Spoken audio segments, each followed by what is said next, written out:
Hello guys, Assalamualaikum. Welcome to another horror story. আপনাদের সাথে আমি আছি জিসান। আপনাদের সাথে আরও একটা ঘটনা শেয়ার করব।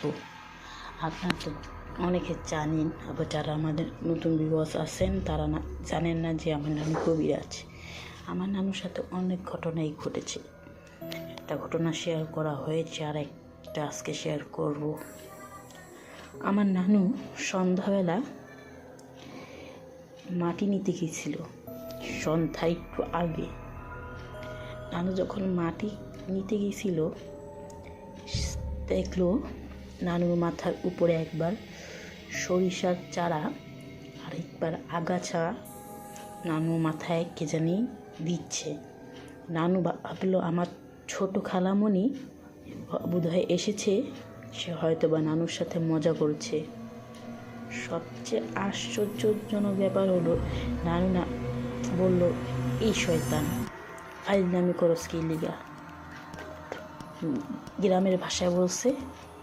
তখন পিছে তাকায়, যেহেতু শয়তান বলেই ফেলছে, পিছে তাকিয়ে দেখে একটা চুব্বা পরা একটা সাধারণ মানুষ এত লম্বা হতে পারে না।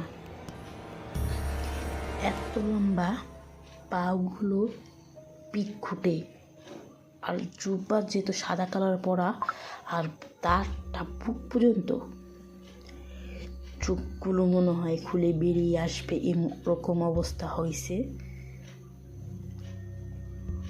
আপনার পা, আপনাকে কীভাবে বোঝাবো, উট পাখির পার চেয়েও ওটার পা লম্বা, আর তারটা বুক পর্যন্ত। নানু বুঝতে পারলো যে আজকে কোনো একটা কিছু হবেই। নানু করলো কি, উলঙ্গ হয়ে গেল, কারণ ভূতেরা উলঙ্গ হলে কি জানি একটা হয়। মানুষরা উলঙ্গ হলে ভূতেরা কি জানি একটা করতে পারে না, সেটা আমি বলতে পারি না শিওর। তারপর নানু একটা গোল বৃত্ত করলো, ওই বৃত্তর ভেতর নানু নিজের শরীর বন্ধ করে নিল, ওই বৃত্তটা বন্ধ করে নিল। আমার নানুকে সেটার কাছে বৃত্তর ভেতর ঢুকতে পারছে না, দূরের থেকে ভয় দেখাতে শুরু করলো। যখন আমার খালামণি আবার নানুকে ঘুরছিল, আস্তে আস্তে মা বা বলতে বলতে এসে দেখে নানুর এরকম উলঙ্গ অবস্থা। নানু দাঁড়িয়ে আছে, কার দিকে যেন তাকিয়ে আছে। যখন আমার খালামণি আসে, সেই অবয়বটা বাঁশ ছাড়ের ভিতর ঢুকে যায়। আমার নানু নিজে দেখতেই আছে ওকে। যদি আজ আমার খালামণি না আসতো, হয়তো বা রাতে তার অন্যান্য যারা সঙ্গী আছে তাদেরকে ডাকতো। নানুকে যেভাবে হোক বেহুশ করে কুণ্ডলির বাইরে একটু হলো শরীর আসতো, নানু অবস্থা শেষ হয়ে যেত। কিন্তু যেহেতু নানু কুণ্ডলির ভিতরে ছিল, নানুকে কিছু করতে পারলো না। তারপর যখন চলে গেল, বাসায় আনার পর আমার খালামণি নানুকে গরম পানি দিয়ে গোসল করালো,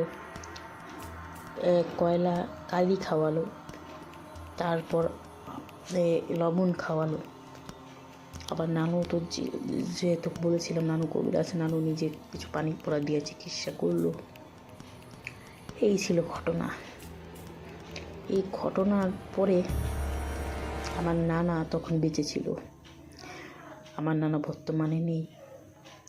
আমার নানুকে বলল, এই সন্ধ্যাবেলা তুমি কি করতে গিয়েছিলে? মাটি আমার যদি বলতে আমি তো নিয়ে আসতে পারতাম। বলল, আমি আমার ছোটো মেয়েকে বলেছিলাম, রুমিকে। তারপর নানা রুমি খালামোর উপর চিল্লাচিল্লি করা শুরু করলো। বলল, মা গেলে মা পিটি কোথায়? এই ছিল আমার ঘটনা। যদি আপনারা লাইক, কমেন্ট, শেয়ার, সাবস্ক্রাইব